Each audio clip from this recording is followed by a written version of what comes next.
Nous sommes fin septembre 2000, en Angleterre. Le MI5, Military Intelligence Section 5, l'agence de renseignement britannique, arrête un homme russe, un certain Dmitri. Cet homme est membre d'une terrible organisation, peut-être même une des pires jamais découvertes à ce jour. Un trafic de snuff movies infantiles. Voici le récit terrifiant de l'affaire que l'on connaît surtout sous le nom de Dmitri Vladimirovitch Kuznetsov.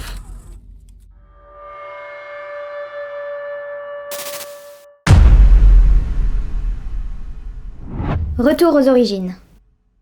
Si vous avez regardé ma vidéo sur les snuff movies, vous vous souviendrez donc qu'on avait parlé de ce cas dans la partie 2.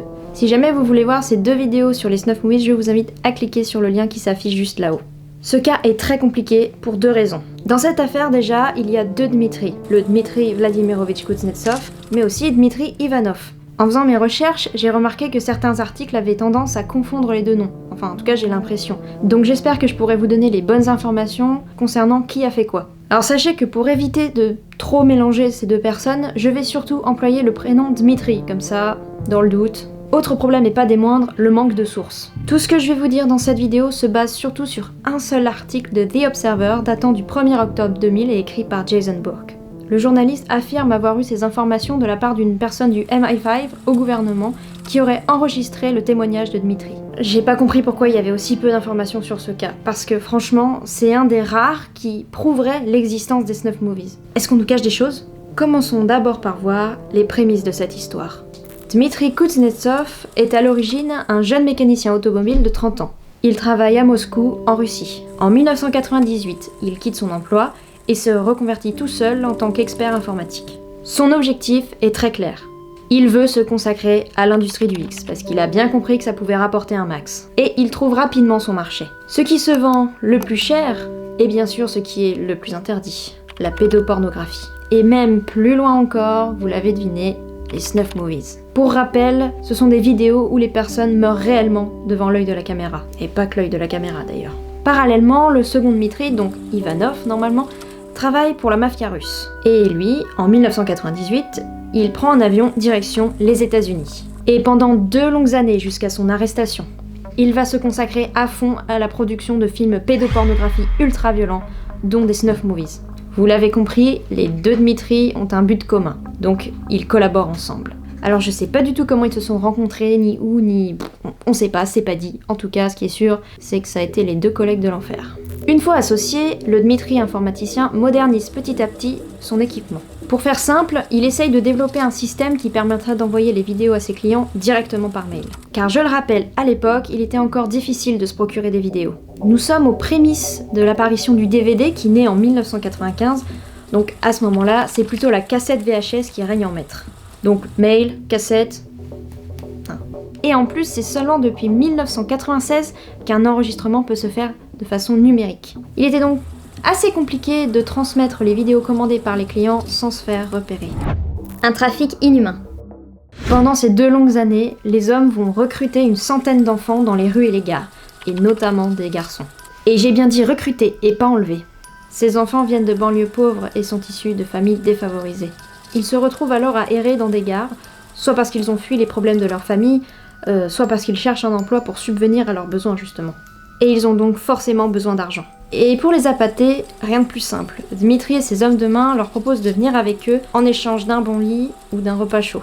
Ce qui, dans un premier temps, sont des arguments très efficaces pour les convaincre. On leur propose aussi entre 100 et 300 roubles, soit entre 2,50 et 7 €.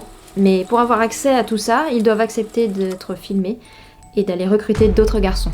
Ouais, carrément. Et pourquoi particulièrement des garçons ? Parce que ça correspond à la demande américaine et anglaise de l'époque. Ouais, ils veulent du petit garçon quoi. Et les pauvres enfants acceptent, ne comprenant pas qu'il ne s'agit pas d'un jeu, mais bien d'une horrible réalité. Ils ne savent pas ce qui les attend, à savoir du viol, de la torture, voire même la mort. Les films sont tournés soit aux États-Unis, soit en Russie, apparemment dans le petit appartement de Kuznetsov, dans le district de Vikino à Moscou.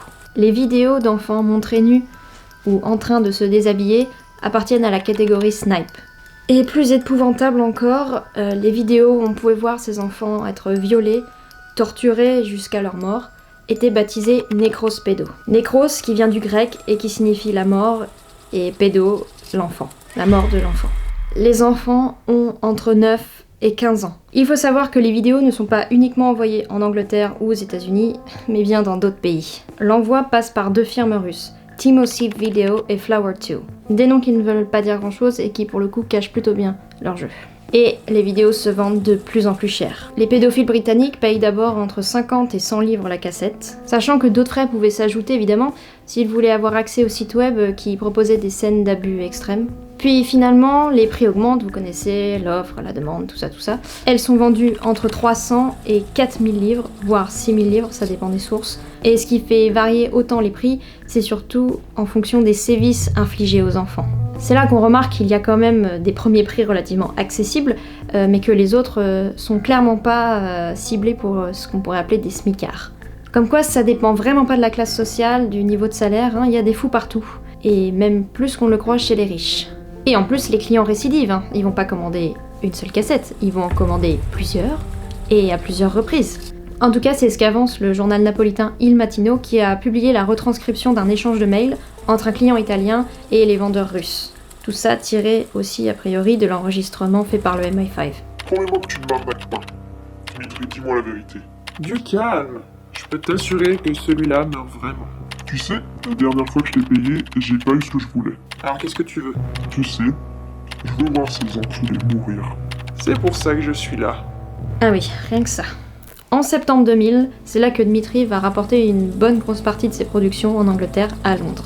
À ce moment-là, un curé italien, le père Dinotto, à la tête d'une association d'aide aux enfants victimes de pédophilie, va aller voir la police et leur parler d'un trafic de pédopornographie.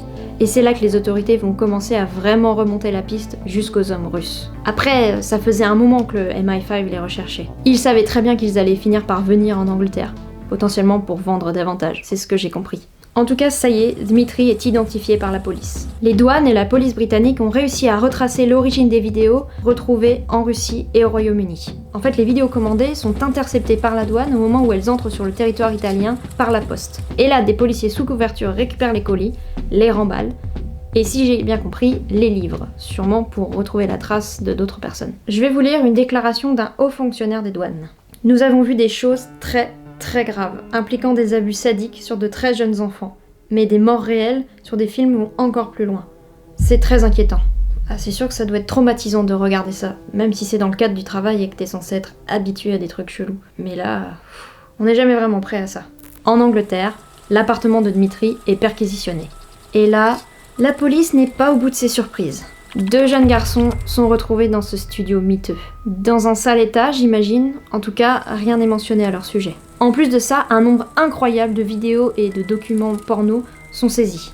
Et comme s'il n'y avait pas déjà assez de preuves accablantes contre eux, les policiers vont aussi retrouver la liste complète des clients anglais, américains, allemands et italiens. Oui, tout ça dans un seul appartement. Pas si discret que ça, le gars. La police italienne saisit environ 3000 vidéos à destination de clients italiens. Les procureurs de Naples affirment vouloir évidemment inculper les responsables, mais également les clients pour complicité de meurtre. Et là, ça part en chasse internationale pour retrouver tous les clients pédophiles. Et c'est horrible à dire, mais il y en a un paquet. Après plusieurs mois d'enquête, une quinzaine d'Américains et une douzaine d'hommes britanniques sont arrêtés. Ils sont alors accusés d'infractions présumées liées aux trafiquants russes. Sachant qu'un peu plus tôt dans l'année, un deuxième réseau russe de pédopornographie aurait été démantelé. Et lui aussi avait un distributeur anglais. Grâce à la liste retrouvée, la police a fouillé plus de 600 maisons. Et pas dans le vent, puisqu'ils ont trouvé des preuves contre 500 personnes. Oui, 500 personnes. Et en parallèle, une centaine de personnes sont interrogées en Allemagne. En tout, 1491 personnes se font interroger. Et la police reste à la recherche de 5000 personnes qui auraient cherché à se procurer ces fameuses vidéos. Et encore, à mon avis, il y en a beaucoup plus, parce que là, on parle que de ceux qui se sont fait choper. Vous imaginez un peu? Du fonctionnaire à l'homme d'affaires, en passant par un étudiant universitaire. Des gens, comme qui dirait, sans histoire, souvent mariés et avec des enfants. C'est grâce à cette énorme enquête sur l'importation de vidéos pornographiques juvéniles russes que l'identification et l'arrestation de ces trafiquants a été possible. Un des principaux suspects de cette affaire est arrêté fin septembre 2000 à Moscou par le MI5. Donc si je dis pas de bêtises, c'est Kuznetsov. Et au fur et à mesure, le second Dmitri est également arrêté avec Andrei Minaev, un de ses complices. Et un peu plus tard, un 4e gars va aussi être arrêté parce que lui, il a violé un enfant lors d'un tournage. Une justice insuffisante. Dmitri Kuznetsov, de ce que j'ai compris, est condamné à 11 ans de prison par le tribunal de Londres. 11 ans? Vous êtes sûrs de vous, les gars? Franchement, pour donner ce genre de condamnation, on a l'impression qu'ils ont jamais visionné les vidéos, c'est pas possible. Normalement, c'est au moins prison à vie dans ce genre de cas, non? Certains ont même dit que s'il y avait eu condamnation à mort, ça n'aurait même pas été suffisant pour lui. C'est donc une horrible histoire qui finit quand même en polémique. La justice russe ne semble même pas avoir retenu contre lui la qualification de meurtre. Et même la présence de véritables snuff movies est présentée comme non avérée. What the fuck? Mais attendez, parce que c'est pas fini, hein. La grosse blague arrive. Ces deux complices font de la prison, mais sont rapidement libérés sous amnistie du Parlement russe, parce qu'à ce moment-là, les prisons étaient surpeuplées et le gouvernement avait pour objectif de faire de la place, de désemplir. J'ose pas imaginer quel genre de monstre ils ont gardé du coup en prison, parce que pour relâcher cela, c'est que ça doit être un niveau au-dessus là. Ou alors ils ont simplement tiré au sort, j'en sais rien, mais en tout cas moi ça me choque. Et en 2005, soit après 5 ans seulement d'emprisonnement, Dmitri est libéré. Alors, est-ce que c'est parce qu'il est tombé malade? Ou est-ce que c'est encore à cause de cette histoire de prison surpeuplée? Je sais pas, j'ai pas trouvé l'info. Et aujourd'hui, je sais même pas s'il est encore vivant ou s'il est mort. Je préférerais qu'il soit mort, parce que s'il recommence, c'est chaud. En 2018, soit donc 18 années après, l'enquête continuait toujours. Mais aujourd'hui, j'ai l'impression que ça s'est totalement arrêté. Certainement classé sans suite. Alors, à votre avis, est-ce que ce cas est 100% vrai? Est-ce qu'il y a une sorte de complot derrière tout ça au vu du peu d'informations qu'on peut trouver à ce sujet? Un peu en mode, il faut pas que les gens sachent que les snuff movies existent vraiment? Ou est-ce que c'est simplement un fait divers sur lequel est venu se greffer de la fiction? Personnellement, moi j'y crois. Je vous laisse me dire vos impressions en commentaire, ce serait intéressant de comparer. Merci beaucoup d'avoir regardé cette vidéo, je vous laisse vous abonner si c'est pas déjà le cas, de mettre un petit like si ça vous a plu. A bientôt pour un prochain cas. Bye!